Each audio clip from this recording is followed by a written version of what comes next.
애틀랜타 라디오 코리아 9월 19일 월요일, 오늘의 한 뉴스입니다. 영국의 가장 오랜 군주였던 고 엘리자베스 2세 여왕의 장례식이 현지 시간 19일 영국 런던 웨스트민스터 사원에서 엄수됐습니다. 윈스터 처칠 전 총리 서거 이후 57년 만에 국장으로 거행된 이날 세기의 장례식에는 윤석열 대통령을 비롯한 세계 주요국 정상과 왕족 등 500명과 2,000명이 참석했습니다. 런던에는 수백만 명이 장례 행렬을 직접 보기 위해 운집했습니다. 나일간 30만 명의 일반인 참배를 마친 여왕의 관은 현지 시각 오전 11시 44분 웨스트민스터 홀에서 웨스트민스터 사원으로 옮겨지면서 영면을 향한 마지막 여정에 최종적으로 올랐습니다. 데이비드 호일 웨스트민스터 사원 사자는 엘리자베스 2세 여왕이 결혼하고 대관식을 올린 이곳에 우리는 그의 죽음을 슬퍼하고 그의 긴 생애와 헌신을 추모하고 그를 주님의 자비로운 품속으로 보내기 위해 전 세계에서 모였다면서 장례식 집전을 시작했습니다. 이어 리즈 트러스 영국 총리는 성경을 봉독했습니다. 이후 영국 전역에서 전 국민이 2분간 묵념을 하고 이제 여왕이 아닌 신이여 국왕을 지켜주소서로 시작되는 영국 국가를 불렀습니다. 이후 여왕은 왕실 일가가 모인 가운데 작년 4월 먼저 세상을 떠난 남편 필립공 옆에서 영면에 들어갔습니다. 이날 장례식은 윤석열 대통령을 비롯해 조 바이든 대통령, 에마누엘 마크롱 프랑스 대통령, 프랑크 발터 슈타인마이어 독일 대통령, 우르줄라 폰데어 라이엔 유럽연합 등 세계 주요국 정상이 참석한 조문 외교의 현장이기도 했습니다.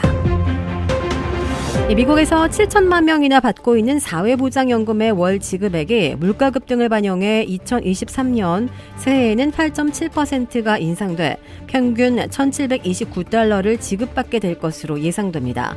이는 당초 예상인 9.6%에서 근 1%포인트나 낮아진 수치지만 대신 사회보장연금에서 자동으로 떼는 메디케어 파트 B의 프리미엄은 올해와 거의 같거나 소폭 올라가게 될 것으로 예상됩니다. 메디케어에서 닥터 오피스 방문 등 통원 치료비와 일부 의약품을 커버해주는 파트 B의 월 보험료는 올해에 무려 14.5%나 대폭 올렸기 때문에 내년에는 거의 동결할 것으로 메디케어 당국은 약속하고 있습니다. 미 중간선거는 일반적으로 집권 여당이 불리하지만 최근 민주당 지지율 상승으로 선거 결과를 예단하기 힘들다는 여론조사 결과가 나왔습니다. MBC가 전국 유권자 1,000명을 대상으로 조사한 결과를 보면 어느 당이 중간선거에서 승리하기 바라는지 묻는 질문에 민주당과 공화당이 모두 46%로 동률을 기록했습니다. 연방 대법원의 낙태 금지 판결에 대한 반대 여론이 지난달보다 3%포인트 늘어난 데다 조 바이든 대통령 지지율도 45%까지 치솟아 민주당의 호재가 되고 있는 것으로 분석됐습니다. 반면 바이든 대통령의 경제정책에 반대한다는 응답은 58%로 조사돼 여전히 경제 이슈는 민주당의 발목을 잡고 있는 것으로 나타났습니다. 조 바이든 대통령이 만약 중국이 타이완을 침공한다면 미국이 방어에 나설 것이라고 말했습니다. 바이든 대통령은 CBS 방송의 시사 프로그램 60미니츠에 출연해 이같이 말했는데요. 특히 우크라이나에서와 달리 중국이 침공할 경우 미군이 직접 나서 방어할 것인지 분명히 해달라는 질문에 대해서도 그렇다라고 답변을 했습니다. 바이든 대통령은 그러나 미국과 중국은 오래전에 하나의 중국 원칙과 타이완의 독립을 옹호하지 않겠다는 것에 동의하고 합의했다고 언급했습니다. 바이든 대통령은 앞서 지난 5월 23일 도쿄에서 미일 정상회담 직후 한 공동 기자회견에서도 타이완을 방어하기 위해 군사적 개입을 할 것인지를 묻는 질문에 대해 그렇다라고 답변한 바 있습니다.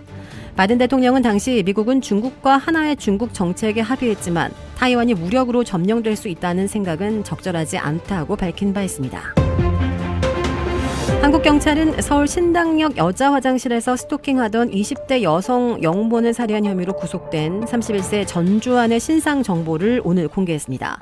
서울경찰청은 오늘 오후 신상정보공개심의위원회를 열고 전 씨의 신상 정보를 공개하기로 했습니다. 심의에 참여한 내부위원 3명, 외부위원 4명 모두 만장일치로 신상정보 공개에 찬성했습니다. 위원회는 사전에 계획해 공개된 장소에서 피해자를 잔인하게 살해하는 등 범죄의 중대성 및 잔인성이 인정된다며 범행을 시인하고 구속영장이 발부되는 등 증거가 충분하다고 설명했습니다. 전 씨는 피해자를 스토킹한 혐의 등으로 기소돼 불구속 상태로 재판을 받던 중 1심 선고를 하루 앞둔 지난 14일 밤 여자 화장실을 순찰하던 피해자를 뒤따라가 흉기로 살해한 혐의를 받고 있습니다. 일본을 강타한 태풍 남마돌의 영향으로 숨지거나 다친 사람들이 속속 확인되는 등 피해가 잇따르고 있습니다. NHK는 이번 태풍으로 규슈 등지에서 2명이 숨지고 108명이 다친 것으로 집계됐다고 보도했습니다. 또 히로시마에서는 80대 노인이 행방을 알 수 없는 상태로 나타나 인명피해가 늘어날 가능성도 있습니다. 이와 함께 건물 일부가 무너지고 전신주가 쓰러지는 등 기록적인 강풍의 흔적이 각지에서 확인되고 있습니다. 태풍의 영향을 직접 받은 곳에서는 폭우가 이어지면서 주택과 도로, 논밭 등 곳곳이 물에 잠기는 피해도 잇따랐습니다. 규슈 지역을 중심으로 큰 피해를 남긴 태풍 남마돌은 현지 시각 20일 일본 혼슈를 관통해 홋카이도 남쪽 바다로 빠져나갈 전망입니다. 일본 재해당국은 토사 붕괴 등 추가 피해가 발생할 가능성에 대비해 태풍 움직임을 주시하고 있습니다. 태풍 피해가 잇따르자 기시다 일본 총리는 유엔 총회 참석을 위한 미국 출국 일정을 하루 연기했습니다. 주택 구매뿐만 아니라 커머셜, 웨어하우스, 비즈니스 건물까지 부동산계의 큰손 이주환 부동산. 크레딧 카드 빚 최대 80%까지 탕감. 크레딧은 지켜드리고 빚은 줄여드리는 O3 컨설팅이 오늘의 한 뉴스를 후원합니다. 이상 애틀란타 라디오 코리아 9월 19일 월요일 오늘의 한 뉴스의 고지선이었습니다.